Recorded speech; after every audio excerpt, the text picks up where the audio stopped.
है रब काना तेरे ही नाम से बता करूँ, तेरे ही नाम से आगाज़, तू हलीम भी तू करीम भी, तो मेरे ख्यालों में बशा मसाले शमीम है, मेरे हरफ तेरी मानते हैं कर के मनसूख, तेरी ज़ात से कुछ लफ्ज़ अपने नाचीज़ हवाले से सफराज करूँ, ये तहेल की औराने भी हैं बख्शिश तेरी, खाक सहरा हूँ मगर चाँद पे परवाज़ करूँ, तेरे ही नाम से आगाज़ करूँ।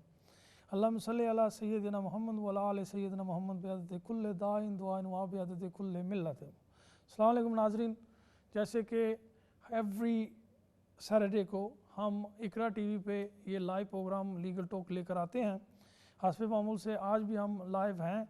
और इसमें जो अगर आपका कोई आप कॉल करना चाहते हैं स्टूडियो में और आपका कोई इमिग्रेशन के हवाले से या लीगल इशू से के हवाले से कोई मसला है तो आप हमें कॉल कर सकते हैं स्टूडियो में, तो मैं अपनी पूरी कोशिश करूँगा कि आपको एक तसल्ली बख्श जो है वो जवाब दे सकूँ। एक दो चीज़ें थी जो लास्ट प्रोग्राम में कॉलर ने हमें कॉल किया था, तो वो टाइम ज़्यादा नहीं होता हमारे पास, तो हम उसमें डिटेल में नहीं जा सकते थे और मैंने कोशिश की थी जल्दी जल्दी उनका आंसर करने में। तो वो एक तो इशू था ट्रैवल डॉक्यूमेंट का। जो लोग यहाँ पे असाइलम क्लेम करते हैं तो उनको एक्चुअली ट्रैवल डॉक्यूमेंट मिलता है, क्योंकि वो अपने मुल्क तो जा नहीं सकते और अपने मुल्क का उन्हें पासपोर्ट भी नहीं मिल सकता, और तो उन लोगों को एक ट्रैवल डॉक्यूमेंट मिलता है।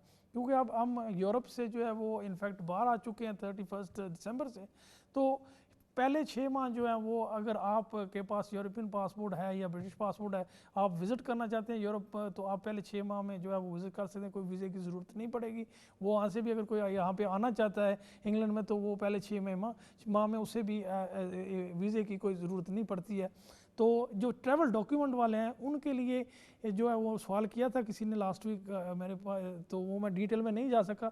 आज मैं आपको बताता हूँ कि ट्रैवल डॉक्यूमेंट अगर आपके पास है तो कुछ कंट्री जो हैं उसमें तो आपको वीज़ा चाहिए होगा, लेकिन सम ऑफ दी यूरोपियन कंट्री जो हैं वो आपको जो है वो अगर आपके पास वैलिड जो है वो आईडी कार्ड है या वैलिड पासपोर्ट है तो आप जो है वो ट्रैवल कर सकेंगे बगैर वीज़े से। अदरवाइज़ कुछ ऐसी कंट्रियां हैं जो यूरोप में हैं, आप उनके लिए आपको वीज़ा चाहिए होगा। ये आपने पहले चेक कर लेना है जाने से पहले कि कौन कौन सी कंट्रीज़ हैं जिनके लिए आपको जो है वो वीज़ा चाहिए होगा ट्रैवल कार्ड पे। तो नाजरीन, दूसरी बात थी पेंशन के हवाले से कि आई थिंक लास्ट वीक या उससे पहले किसी हजरात ने हमें कॉल की थी, पेंशन के हवाले से बात कर रहे थे। तो पेंशन अगर अर्ली रिटायरमेंट लेना चाहते हैं तो 55 से वो शुरू होती है, वैसे तो पेंशन एज जो है वो 65 है। अब इसमें जो है वो बात कर रहे थे कि क्या हम मुल्क से बाहर चले जाएं तो क्या वहाँ पे हमें पेंशन मिलती रहेगी या नहीं। तो इसमें क्योंकि ये लंबा छोड़ा और कॉम्प्लिकेटेड का सवाल था, तो मैंने उन्हें कहा कि जनरली जो पेंशन आप अगर किसी के लिए काम करते हैं तो वो होती है डिफाइंड जो है ना पेंशन, तो डिफाइंड बेनिफिट पेंशन होती है।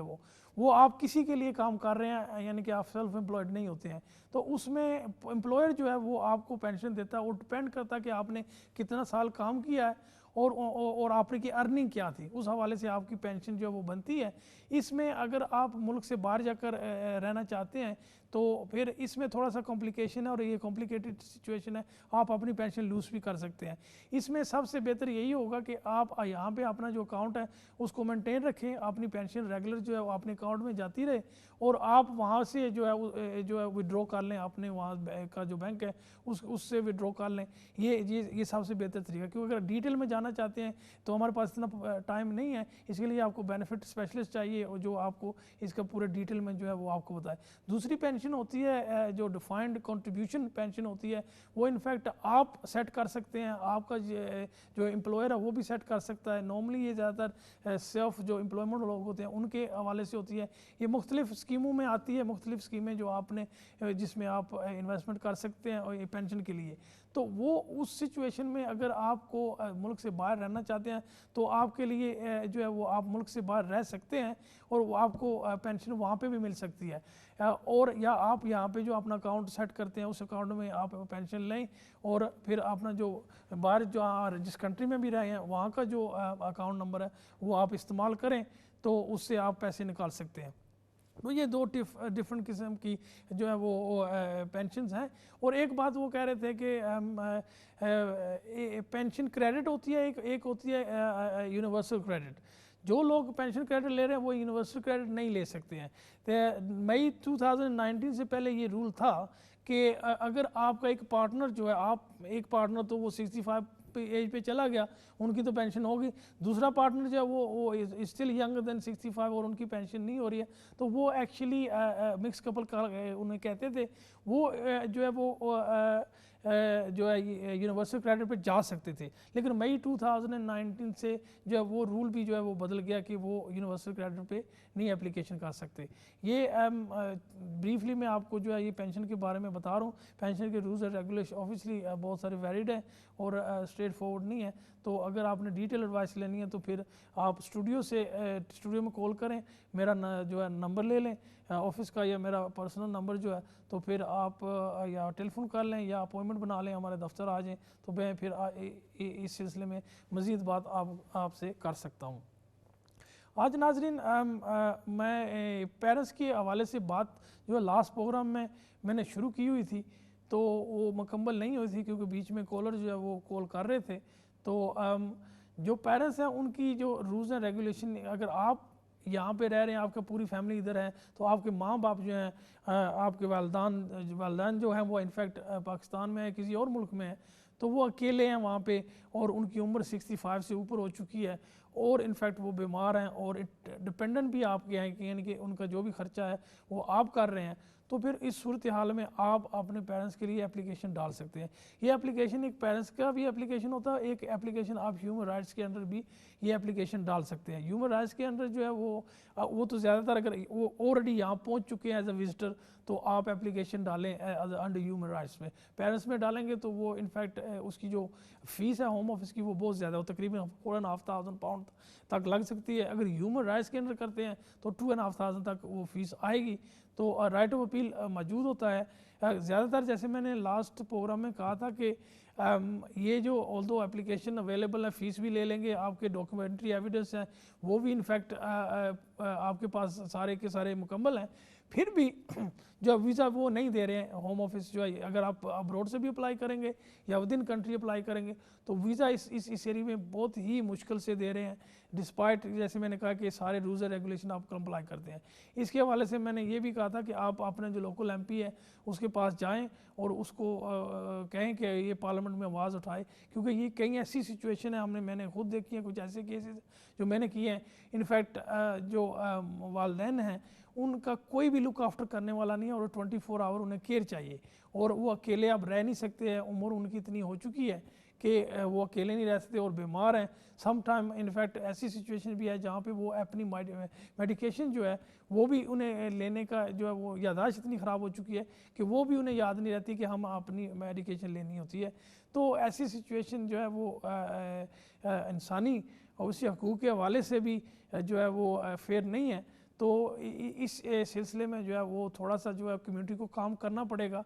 रूल्स तो ऑब्वियसली मौजूद है, रूल्स आप कंप्लाई भी कर लें, फिर भी जो है कोई ना कोई रीज़न बनाकर जो है वो होम ऑफिस जो है या एंट्री क्लियरेंस ऑफिसर जो है वो रिफ्यूज़ कर देता है, विच इज़ वेरी अनफेयर।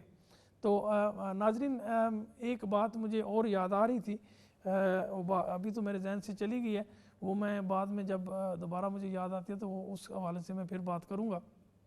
तो राइट ऑफ एक्चुअली अपील जो है वो राइट ऑफ अपील की बात थी एक्चुअली जो मैं करना चाहता था कि जो लोग डोमेस्टिक वायलेंस का जो एप्लीकेशन करते हैं यहाँ पे, यानी कि अगर आप पाकिस्तान से आते हैं शादी करके, हस्बैंड या वाइफ वो यहाँ पे आते हैं, तो वो जो आपका हस्बैंड या वाइफ है आपको यानी डोमेस्टिक वायलेंस करते हैं। डोमेस्टिक वायलेंस में ये फिज़िकल हार्म के अलावा जो है साइकोलॉजिकल जो हार्म है, इमोशनल हार्म, ये भी जो है ये भी काउंट करता है। तो यहाँ आकर आपको तंग किया जाता है, जहनी प्रॉब्लम दी जाती है, तो आप जो है वो फिर वो आपकी मैरिज जो है वो ब्रेक डाउन हो जाती है। तो जब ऐसे सिचुएशन में मैरिज ब्रेक डाउन होती है तो आप यहाँ पे इंडेफिनिट लीव के लिए डायरेक्टली अप्लाई कर सकते हैं। उसमें आपको एविडेंस ये चाहिए कि आपकी मैरिज जो है वो वायलेंस जो डोमेस्टिक वायलेंस उसकी वजह से जो है ब्रेक डाउन हुई है। उसमें आपने डॉक्टर की रिपोर्ट लगानी है कि आप जो सिनारियो से आप गुजर रहे थे वो आपने रिपोर्ट किया हुआ था, और या फिर पुलिस रिपोर्ट लगानी है कि आपके साथ जो है वो जो है ये मुश्किल से आप जो गुजरे हैं। तो वहाँ पे अब मैंने देखा है कि ये एप्लीकेशन उन्होंने पहले तो इसमें राइट ऑफ अपील होती थी, लेकिन अब ये राइट ऑफ अपील जो है उन्होंने ख़त्म कर दिया। इसमें एरिया में राइट ऑफ अपील नहीं है, आपको एडमिनिस्ट्रेटिव रिव्यू मिलता है। लेकिन ये इनफैक्ट जो लॉयर हज़रात हैं उनके लिए भी मैं बड़ा इंपॉर्टेंट बात करने वाला हूँ कि जब आप ऐसा एप्लीकेशन करते हैं तो उसमें आप ह्यूमन राइट्स का जो है इशू ज़रूर डालें। अगर ह्यूमन राइट्स का इशू डालेंगे तो फिर आपको राइट ऑफ ट्राइब्यूनल में मिलेगी। अभी मैंने रिसेंटली एक केस जो है मेरे पास आया है, उसमें जो है वो यही बात हुई है कि उन्होंने ह्यूमन राइट्स का हवाले से नहीं कहा कि इसमें ह्यूमन राइट्स का इशू भी है, उन्होंने प्योरली जो है डोमेस्टिक वायलेंस जो है उस पर एप्लीकेशन किया होम ऑफिस को। तो उसमें अब ये भी था कि पूरे जो एविडेंस मौजूद हैं, यानी कि पुलिस रिपोर्ट भी थी, डॉक्टर की भी रिपोर्ट थी, और वो सोशल हेल्प भी उसे मिली हुई थी, लेकिन फिर भी उन्होंने जो है वो एप्लीकेशन जो है वो रिफ्यूज़ कर दिया। अब उसको जो है राइट ऑफ अपील ट्राइब्यूनल में नहीं है, सिर्फ एडमिनिस्ट्रेटिव रिव्यू था, वो भी उन्होंने किया, और एडमिनिस्ट्रेटिव रिव्यू जो है वो भी इनफैक्ट रिफ्यूज़ हो गया। ज़्यादातर एडमिनिस्ट्रेटिव रिव्यू जो है वो तो रिफ्यूज़ ही होंगे, कम चांसेस हैं कि आपका एडमिनिस्ट्रेटिव रिव्यू में आपका वीज़ा लग जाए। वो क्योंकि अपील का राइट नहीं है तो ज़्यादातर जो है अब ये होता है कि होम ऑफिस से ज़्यादा जो डॉक्यूमेंट्री एविडेंस आप देते हैं उनको ज़्यादा कंसिडरेशन नहीं देते हैं। ज़्यादातर जो उनने डॉक्यूमेंट्री एविडेंस को उन्होंने एनालाइज करना था, असेस करना था, वो इनफैक्ट नहीं करते हैं, क्योंकि उन्हें अगर आपने ह्यूमन राइट्स का भी जो है वो एप्लीकेशन साथ नहीं लगा इशू डाला हुआ, तो ये फिर आपको अगर एडमिनिस्ट्रेटिव रिव्यू जो है वो नहीं मिलता तो फिर तो फिर आपको जुडिशल रिव्यू का जो है वो प्रोसेस जो है वो इस्तेमाल करना पड़ता है। और जुडिशल रिव्यू एक लंबा प्रोसेस है और काफ़ी एक्सपेंसिव प्रोसेस है, और उसमें सक्सीड होने के चांसेस भी कम होते हैं। तो इसलिए ऑलवेज़ अगर आप डोमेस्टिक वायलेंस का जब आप केस करते हैं तो ह्यूमन राइट्स का इशू जो है उसमें डालें, सो आपको जो है राइट ऑफ ट्राइब्यूनल की राइट ऑफ अपील मिले अंडर सेक्शन 82, तो उससे आपका जो है वो अपील पे अगर होम ऑफिस रिफ्यूज़ करता है तो अपील पे आप अपील की सक्सेसफुल का होने का चांसेस बहुत ज़्यादा होते हैं। तो ये बात याद रखें। आप जो वकील हज़रात हैं उनके लिए भी, और जो क्लाइंट है जो डोमेस्टिक वायलेंस में अप्लाई करना चाहते हैं उनको भी अपने वकील को जो है उनको ये इस बारे में बताएं। नाजरीन, हमारा टाइम हो रहा है,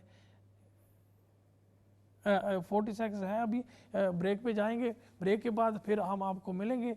और अगर कोई टेलीफोन करना चाहता है लाइव स्टूडियो में तो हमारा नंबर जो है वो स्क्रीन पे आ रहा है, तो आप उस पर कॉल करके कोई भी आपका मसला है, यहाँ पे है या पाकिस्तान में है या यूरोप में है, तो उसके हवाले से मुझसे जो है वो सवाल कर सकते हैं। कोई भी इशू हो, ज़रूरी नहीं कोई इमिग्रेशन के हवाले से हो, वो लैंडलॉर्ड और टेनेंट के भी हवाले से भी हो सकता है। तो नाज़रीन, मिलते हैं फिर ब्रेक के बाद।